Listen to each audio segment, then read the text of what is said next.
Welcome sa Dries TV. Kung interesado ka sa ganitong news, huwag kalimutang isubscribe ang ating YouTube channel. Maraming salamat! So, ayun, welcome back again sa ating YouTube channel mga kakimpaw, and sa update natin ito, ang pag-uusapan natin ay tungkol sa mga importanteng ganap kina Kim and syempre kay Paolo Abilino.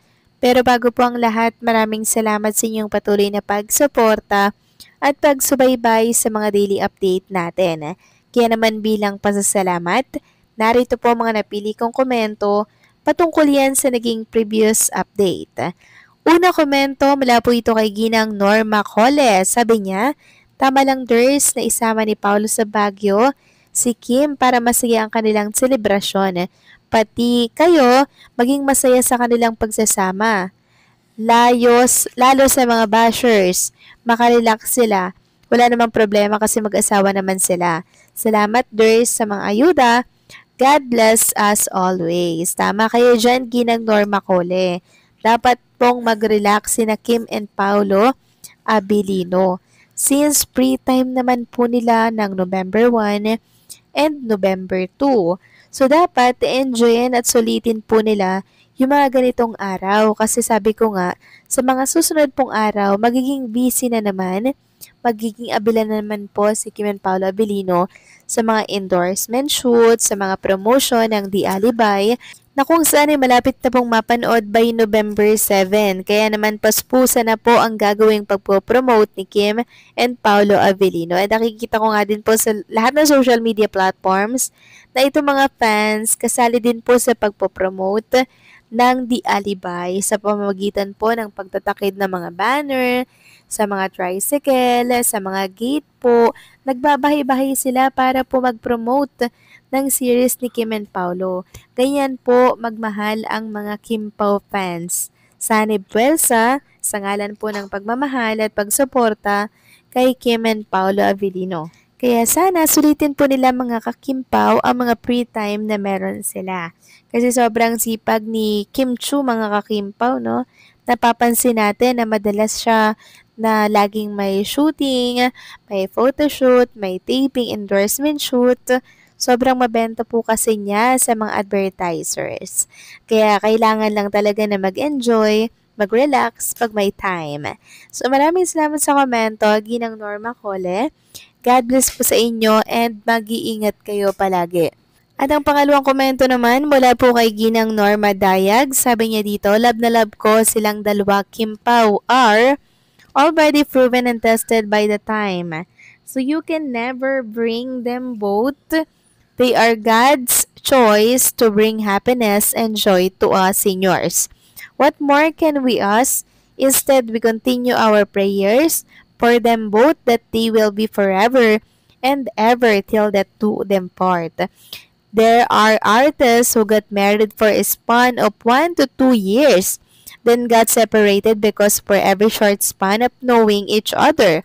Therefore, they don't have more time to know each other. So that the result, there's okay ako if they go deeper more in the relationship para mas makilala pa nila bawat isa, para at the team ay sure na sila sa bawat isa. God bless us all. Tama po kayo dyan, Ginang Norma Dayag. Karaniwan po talaga sa mga artista na kinakasal, di ba? 1 to 2 years, tapos mabalitaan lang natin, hiwalay na pala sila, no? Yun ay dahil po sa hindi nila kilala ang isa't isa, na hindi pala sila magkakasundo. Sa case kasi ni Kim and Paolo Abilino, talagang kinikilala nila mga kakimpaw yung ayaw ng isa't isa, 'di ba? Yung kahinaan ng isa't isa. Tapos pag okay na po, tsaka sila magse-settle. So ganyan yung atake ni Kim and Paolo Abilino. Kaya igalang natin mga kakimpaw kung hindi pa po nila naiisipan na alam niyo yun, lumagay. 'Di ba? Lumagay po sa tahimik at bumuo ng pamilya. Dahil nasa punto pa sila na kinikilala nila ang isa't isa, na kung saan ay mas magpapatibay po ng kanilang relationship. Kaya trust the process mga kakimpaw. So maraming salamat sa komento. Ginang Norma Daya, God bless po sa inyo. and mag-iingat po kayo palagi. So ito na nga, pag-usapan na natin mga kakimpaw ang mga topic po na nakalap natin sa gabing ito.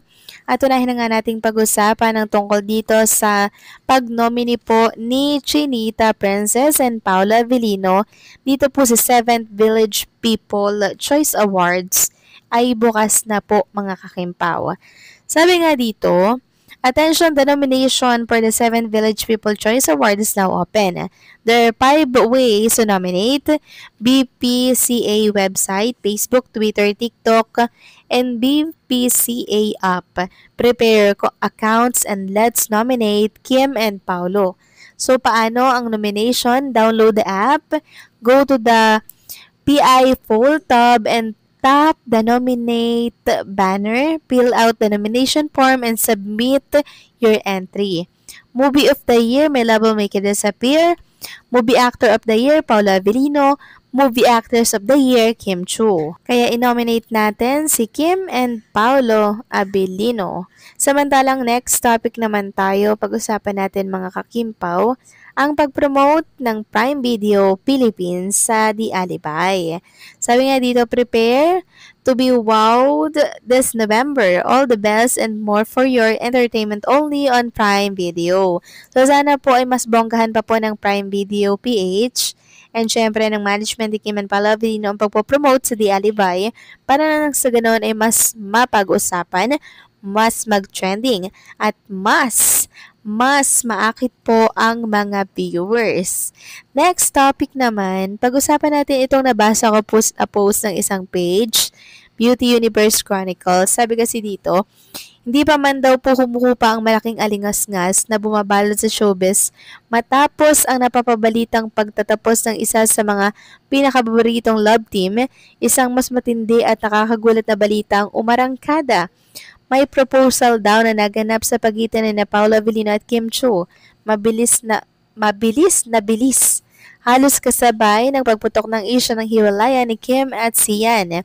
Bigla umanong nagdesisyon si Paulo na isapubliko ang kanilang matagal nang nararamdaman at agad na nag-alok ng kasal.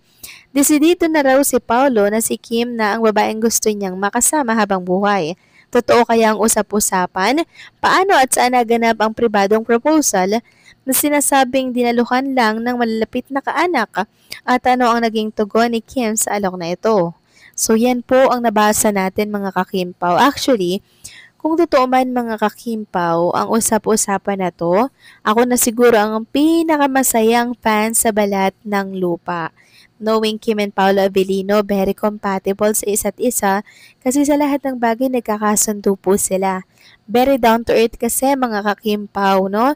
Kaya sana, totoo to mga kakimpaw na may proposal nga na naganap para ang sunod ay kasala na. So anong sa inyo dito mga kakimpaw? Please comment down below. So paano hanggang dito na lamang po ang update natin. Maraming salamat sa patuloy na pagsuporta.